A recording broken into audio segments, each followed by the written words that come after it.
what KPIs should we be tracking?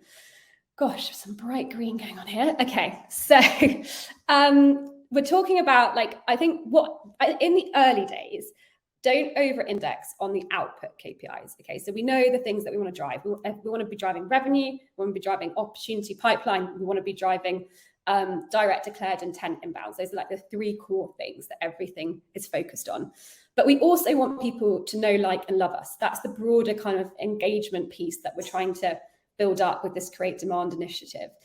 And in order to get to those outputs, you're going to have to think about the inputs that you need, especially when you're just starting from the beginning and you're building your team. And this is all kind of new, right? And it's probably new to them too. So for them to, like, get their feet wet, it's like, Fran, you can probably talk to this, but some of the things that you set with your team, I think I might have frozen.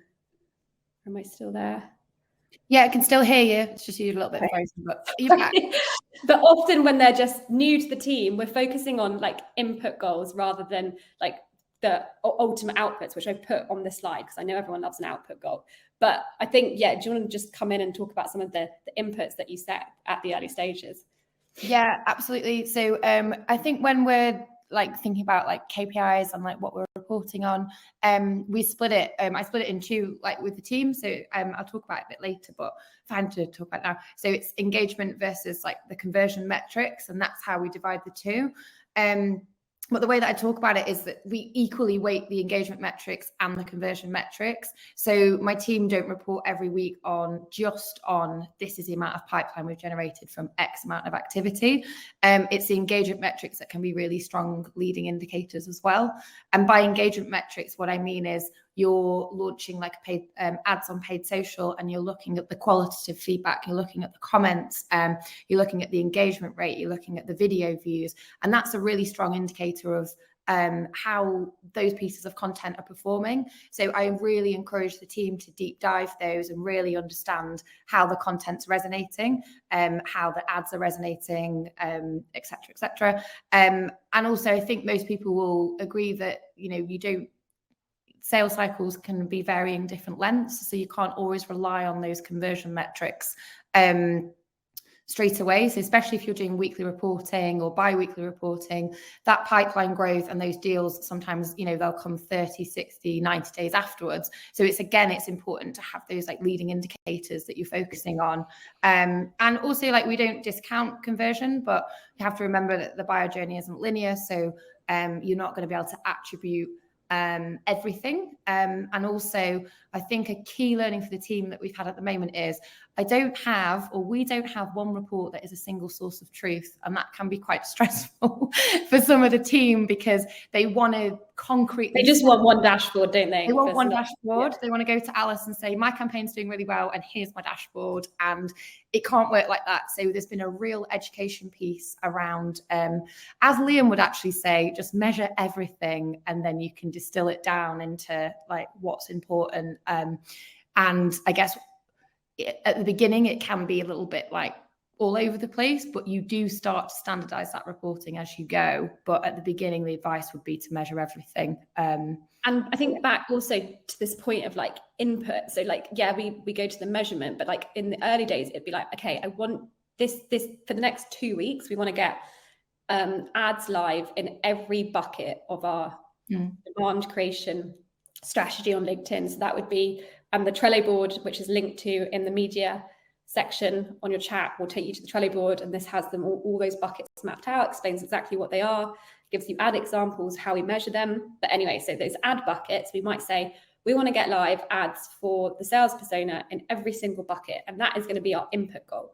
Obviously, a month later, we'll go to output goals, and we'll start looking at these metrics around scale, ad engagement, video and feed consumption, etc. But just for getting going, like, the most important thing is just, like, actually get stuff live.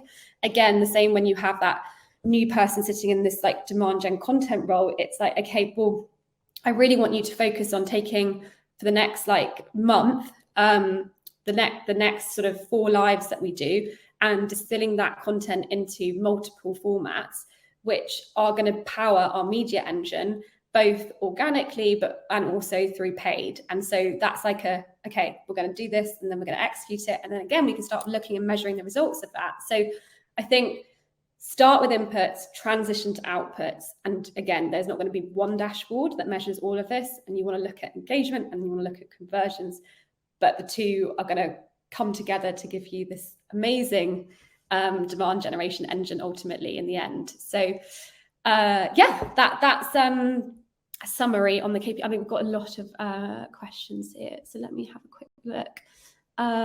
If we can answer. So would you consider every demo request as marketing sourced, even if the person first heard about your product through an existing client? So no, we have multiple campaign types that people can come and register for a demo request through.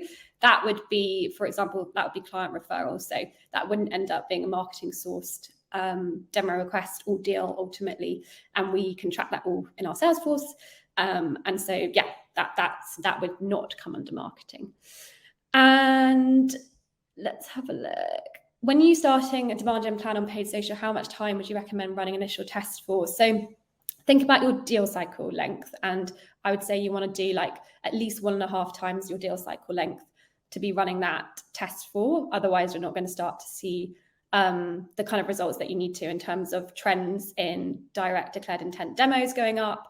And then ultimately the rest of the pipeline following through. So that would be the rule of thumb that I would say in terms of when you kick off your paid social test. I think iterate as well on that, like iteration's important.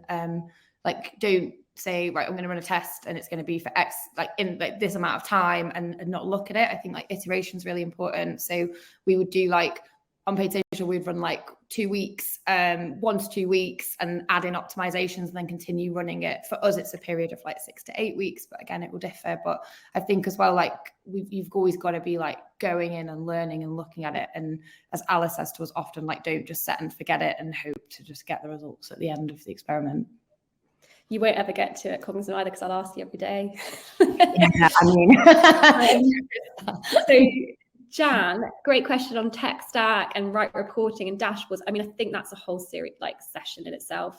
We haven't covered the dashboard side of it, how we actually get the data, and actually we probably could do a guest appearance from our superstar marketing ops MC as well on that, and also Francesca, who looks after our insights and analytics and how we've set things up. So we will do that. I think that needs to be a whole session in itself. So yeah. If people find that useful, why don't you emoji Jan's question, and then we know we've got some people keen. And then in Rebecca's question, so if you're measuring everything at the beginning, what would you start reporting to your CEO and board? This is ultimately, unfortunately, the CEO and board still only care about revenue, pipeline creation. Really, those are like the two things. So I would say it's sort of gently with this. I started by showing the correlation between the create demand gen spend that I had and the 36% increase that I'd seen month over month in the direct declared intent demo requests. And so just by showing those two graphs side by side, at the same time, we were still hitting the revenue and pipe targets, like that just started to, like I was saying, this is coming from this new way of doing things. We've just got small tests running, but this is what we see.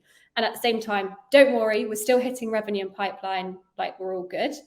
And then obviously once you start transitioning fully into just that create demand generation way of doing things, what I was then reporting on was the gap. So you can see in my split funnel reporting here on the screen, the gap was identified by, okay, so we have this many deals that we allocate that come from content MQLs. And so I know that through taking away that whole play, we need to be generating at least that number, if not more, to prove that it's really working and scaling through the high intent piece. And all of the figures need to be better in the blended picture, which is ultimately just high intent, than they were when we had the two different plays running. And that was the clearest way to show like this strategy works and it works way better. So definitely start split funnel reporting as well with the board and the CEO, because that can also help you prove out everything later on.